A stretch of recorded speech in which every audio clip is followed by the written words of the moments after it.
I kicked my father out of my home and his new wife. You want to know why? Well, I'll tell ya. My mother passed away 3 years ago. The family home where I and my sister grew up was willed to me.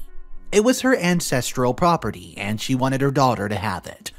The other vacation home went to my 16-year-old sister. Our father remarried 6 months after Mom passed away and moved in with his new wife. My sister says that the woman has removed all of our family pictures from the main living area. She has removed our mom's pictures as well. Now, all these pictures adorn the walls of my sister's room. Recently, our father and his wife announced that they were pregnant with twins. My sister did not take it well. She's still not over Mom's death and had a breakdown after the announcement. The night of my sister's 16th birthday party, she brought a lot of friends over and the party went on till the next morning. My dad's wife, who was out with her father on vacation, returned the same morning and lost her cool when she saw the kids passed out in the living room. Our dad knew about the party. They just got home earlier than expected. His wife proceeded to lose her cool and had a big shouting match with my sister. She said that my sister was just like our mom and was a burden on our father. She then asked her to leave and sent her packing to her aunts. I was furious when I got to know about this. I showed up home the next day and asked them to leave within a week. She's 7 months pregnant and had no idea that the house belonged to me. I know, I should not be kicking a pregnant woman out, but I don't want my spineless father and his wife to abuse my sister. My father called me cruel and a brat, and now wants to challenge our mom's will. He can try. My mom's family has already appointed their family lawyer to fight my case. To me, in this story, it sounds like the new wife just wanted OP's little sister out of the way so she can formulate her, quote, perfect little family. That's in my opinion, and that's what I took from this story. But guys, let me know your opinion on it. I'd love to hear your opinion, so drop it in the comment section down below. Our next story that we're going to look at today, it's a father story. My father and stepmother died, leaving me, 19-year-old male, and my stepsister, 8. My stepsister's father, who has previously never cared about her, is getting full custody, and has told me he will not allow me to visit. Is there anything I can do? Guys, this is kind of a heartbreaking story, but let's see how it ends, shall we? Hey, so my life's falling apart. As the title says, a few weeks ago, my father and my stepmother were killed in a car accident. They've been married for 7 years, and my stepmother had a daughter from a previous marriage who's 8. I love her unconditionally as if she were my own sister, and I would fight tooth and nail to keep her safe. She has no immediate family other than her father in the area, so he's going to receive full custody of her. I don't know if subjective opinions are allowed, but this guy is a freaking jerk. The reason my stepmother left him is because he was abusive, which was never reported to the police, but I know several people who witnessed it firsthand. So it's abusive 100%. And the reason he was abusive was because my stepsister was born. He didn't want a child. As a result, he's never given a shit about her. Never asked to see her, and has never wanted anything to do with her until now. I was at home with my stepsister a few days ago, and he knocked at the door.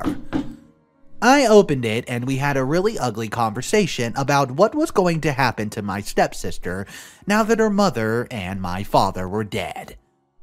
I told him that if he did not end up having custody, I would want to be seeing her as often as possible, as I consider her my family. He told me this verbatim. Ugh, that's not gonna happen, son. I don't want my daughter spending time with a half-caste blood. He's referring to the fact that my father is a mixed race, and that I am too as a result. I slammed the door. I was absolutely livid, which brings me to this post. So, basically, I have a few questions first. Can anything be done to stop him having custody? There are no police records about his abuse, and his criminal record is squeaky clean. Third, at the very least, could I contend in court that I have visiting rights to her? I'm not actually related to her, so I'm not sure what's standing there. And if it's not possible to force allowed visits, is there any way I can straight up adapt my stepsister? I have an office job that pays well, so financial security would not be a problem. I have my own apartment, and I would be 100% willing to be her full-time guardian. And just to keep it clear so everyone knows, I want to make this crystal clear. My sister does not want to live with her dad, and she says she wants to live with me. Hey guys, Mr. Reddito here. So this story is absolutely heating up. It took a lot of research in finding these in the comment sections and looking for posts from the original user, but I found it. A complete update for this story. I hope you're enjoying the content today. Remember, the best way to help support the channel is by subscribing and clicking that like button. Okay guys, let's hop right into this update. So, after one of the most stressful months of my life, I can happily tell you all that I got custody of my stepsister. I did as many of you suggested and got a family lawyer, who was one of the most kind and helpful people I've ever met in my life. I told her the circumstances of my stepmom and dad's death, through tears and sobbing, and then told me she'd do everything she'd possibly could to help me. After my stepsister's bio dad was informed that I would be trying to get full custody, he basically folded within hours. The lawyer told me that it would not have mattered anyway though, and she said that because he had not visited her for such an extended period, that it was considered, quote, abandonment in the eyes of the law. And the likelihood of him specifically getting custody was unlikely because of this. After her bio dad said he did not want my stepsister, I spent weeks and weeks filing out the right paper and seeing the right people. I've never signed so many things in my entire life. Because my stepsister had no biological family, other than her craphead dad, I was given custody on a silver platter, according to my lawyer. Her bio dad did not ask for visitation, and it appears he did not even care in the first place. He just wanted my stepsister for no reason other to further upset me. Yesterday, I signed the last piece of paper that confirmed that I had 100% custody of my stepsister. After I signed, we both cried and cried for hours. We're both working on processing the death of her mom and my dad. As I write this, she's asleep next to me with her head on my shoulder. The past 2 months have hands down been the worst of my entire life. I consider meeting my stepsister the best that's ever happened to me, and adopting her is the single best decision I've ever made.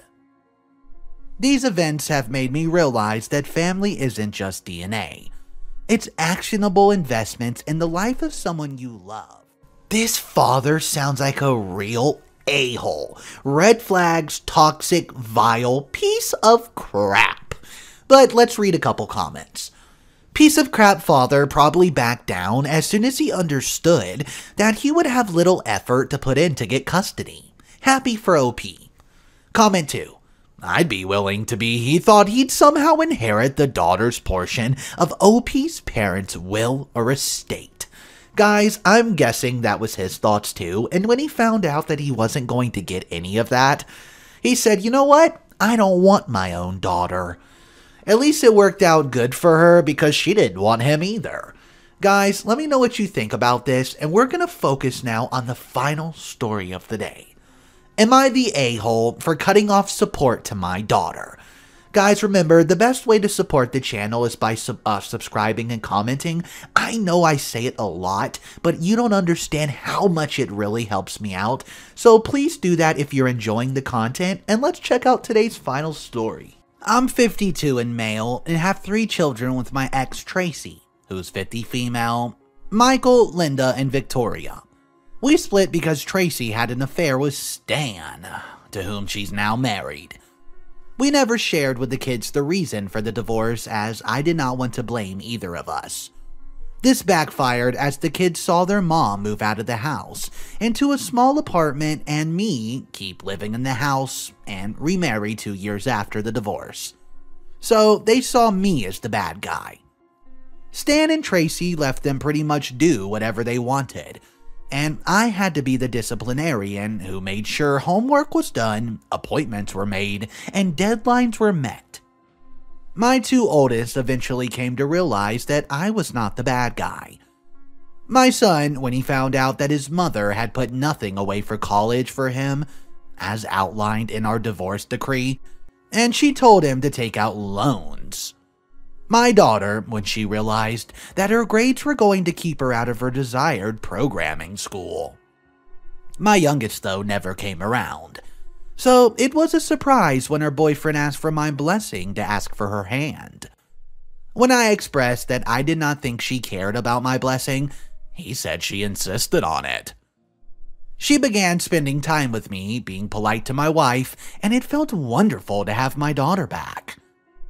I went with him to book the venue, and they'll be getting married next summer. I paid the deposit on the first installment. I noticed that she was becoming less communicative again recently, ignoring my text or giving one-word replies, and not coming over as much. On Monday, my son sent me a post on Instagram. My youngest had an engagement party this weekend to which I was not invited. One of the photos was her with Stan, and it read, quote, "Anyone can be a father. It takes a real man to be a dad." This amazing guy's been my dad for 15 years, even though he didn't have to be. I'm so blessed to have him walk me down the aisle next year. Hashtag daddy's girl. My kids wanted for nothing their entire lives because I never let them go without. Even when they would not talk to me, I made sure their needs were met. I texted Tracy and asked why I was not included. She replied that Victoria did not want my wife there because she wanted a drama-free day. My wife has literally never started drama in her life. I asked if Stan and I would both be walking her down the aisle. Tracy didn't respond, but Victoria called me up demanding to know what my problem is. I repeated my question and she replied that no, Stan, her dad, would be walking her down the aisle. I told her that if that's what she wanted, I would be fine with it. I told her to let Stan know the next payment for the wedding's due in November. Stan and Tracy do not have money for this wedding and think I'm being an a-hole. Linda says if I do this, Victoria will never speak to me again. But Michael's on my side. So the large majority of people in the original thread, they're all saying not the a-hole, and the reasoning is this. Not the a-hole. If you aren't her dad in her eyes, then why would you pay for the wedding? Oh, and here's a novel idea. The bride and groom can pay for the wedding instead of the parents. So guys, let me know in the comment down below, is OP the a-hole? Yes or no? Thank you so much for tuning in today and watching the video. As always, Mr. Reddito's here every single day. Guys, it's cool to be kind. I'll catch you in the next one.